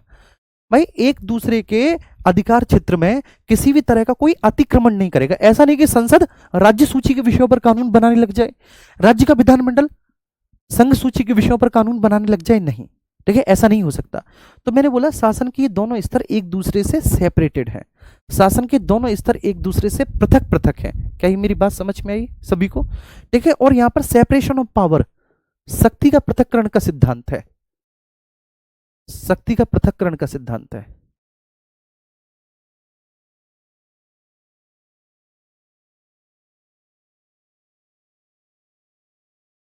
पृथक्करण का सिद्धांत है। शक्ति के पृथक्करण का सिद्धांत का मतलब क्या होता है बच्चे? कि ये जो शासन की संस्थाएं हैं, ठीक है, विधायिका कार्यपालिका के मामलों में, कार्यपालिका विधायिका के मामलों में, हालांकि ये तो दोनों एक दूसरे से इंटर रिलेटेड है, लेकिन न्यायपालिका के संदर्भ में शक्ति के पृथक्करण का सिद्धांत है कि कार्यपालिका न्यायपालिका के मामलों में किसी भी तरह का कोई हस्तक्षेप नहीं करेगी। इसको हम सेपरेशन ऑफ पावर, ठीक है, सेपरेशन ऑफ पावर का सिद्धांत कहते हैं कि भाई कार्यपालिका जो है वह न्यायपालिका के मामलों में, जुडिशरी के मामलों में किसी भी तरह का कोई हस्तक्षेप नहीं करती। क्या मेरी ये बात समझ में आई? थोड़ा सा टफ है समझना, ठीक, मैं समझ सकता हूं, हल्का सा टफ है मेरे प्यारे बच्चे, लेकिन ये बात बहुत अच्छे से सुन लो, इस बात को आप बहुत अच्छे से समझ लो मेरे प्यारे बच्चे, कि मैंने क्या बोला कि शासन के दो स्तर हैं, ठीक है। सरकार के स्तर कितने स्तर हैं बच्चे? There is two tier government है हमारे यहाँ। ये प्रश्न पूछा गया है पीसीएस में, ठीक है, यूपीएसआई में अभी तक नहीं आया। तो टू टीयर गवर्नमेंट है हमारे यहाँ,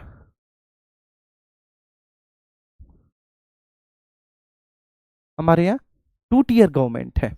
शासन के दो स्तर हैं।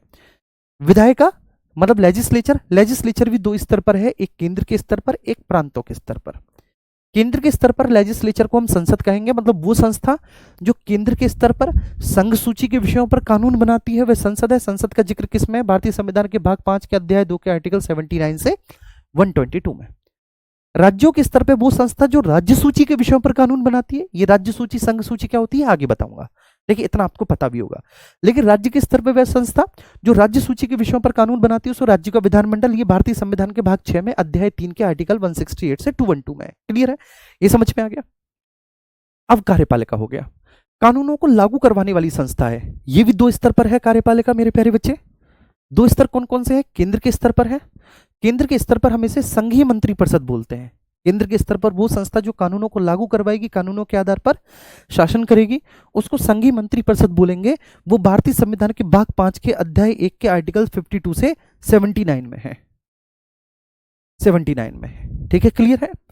ऐसे ही बच्चे राज्य के स्तर पर अगर हम बात करें तो राज्य के स्तर पर हम इसको क्या बोलेंगे? राज्य की मंत्रिपरिषद।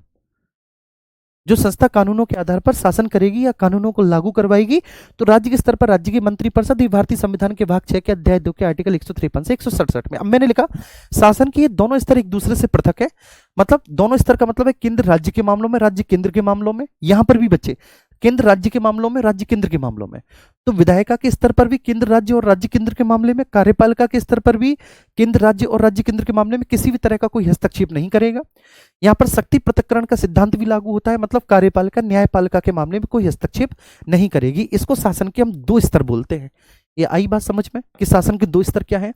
लेकिन शासन के जो दो स्तर है ये भैया जी किस लेवल पर है? ये कार्यपालिका और विधायिका के लेवल पर ही है, ये विधायिका और कार्यपालिका के स्तर पर ही है। ये बात समझ में आई? अब न्यायपालिका के स्तर पर हम बात करें, जुडिशरी के स्तर पर हमारे भारत में जुडिशरी क्या है? कानूनों के आधार पर न्याय करने वाली संस्था है जुडिशरी।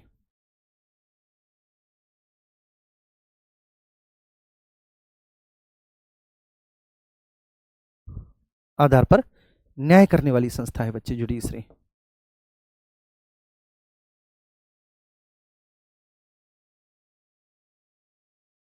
कानूनों के आधार पर न्याय करने वाली संस्था को वी कॉल द जुडिशरी, हम न्यायपालिका कहते हैं। ठीक है जी, आइए अब इस पर चलते हैं। जुडिशरी के स्तर पर हम यूनिटरी एंड इंटीग्रेटेड हैं। जुडिशरी के स्तर पर हम बेटा एकात्मक एवं एकीकृत है, यूनिटरी एंड इंटीग्रेटेड है।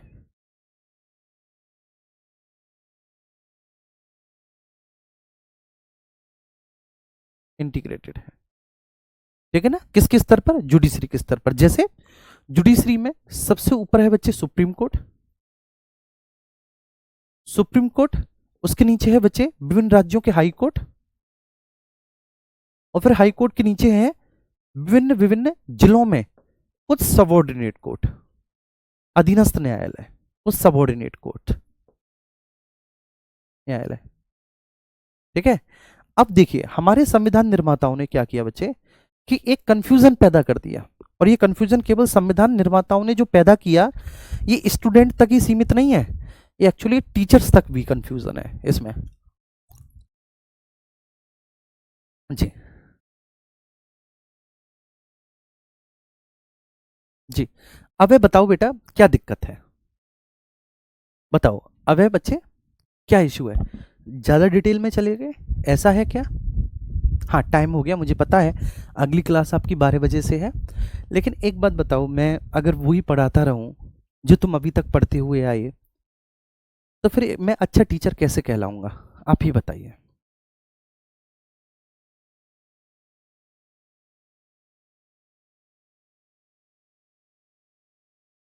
अच्छा, ओवर हो रहा है, ठीक है, ओके, ओवर हो रहा है, ठीक है, ओवर हो रहा है, मैं नेक्स्ट क्लास में करा दूंगा, ठीक है, यहां से मैं नेक्स्ट क्लास में करा दूंगा। जुडिशरी कानूनों के आधार पर न्याय करने वाली संस्था, ठीक है, ये जुडिशरी है। जुडिशरी एकात्मक और एकीकृत है, इंटीग्रेटेड एंड यूनिटरी है, क्योंकि, ठीक है ना बच्चे, जितने भी हाई कोर्ट हैं वह सभी सुप्रीम कोर्ट के अधीन हैं, और जितने भी अधीनस्थ न्यायालय हैं वो सभी हाई कोर्ट के अधीन हैं।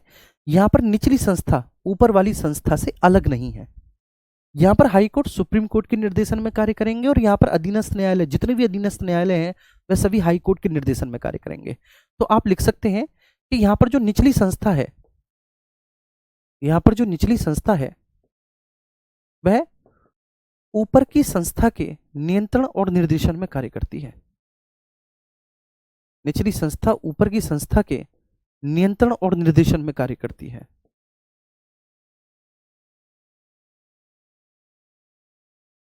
नियंत्रण और निर्देशन में कार्य करती है।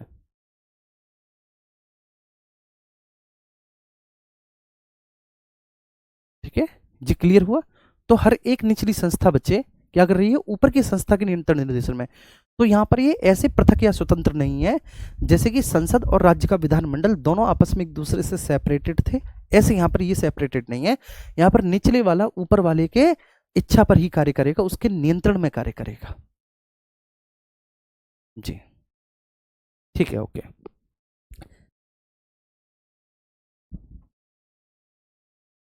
ऐसा होता है मुन्ना, ठीक है, ऐसा होता है,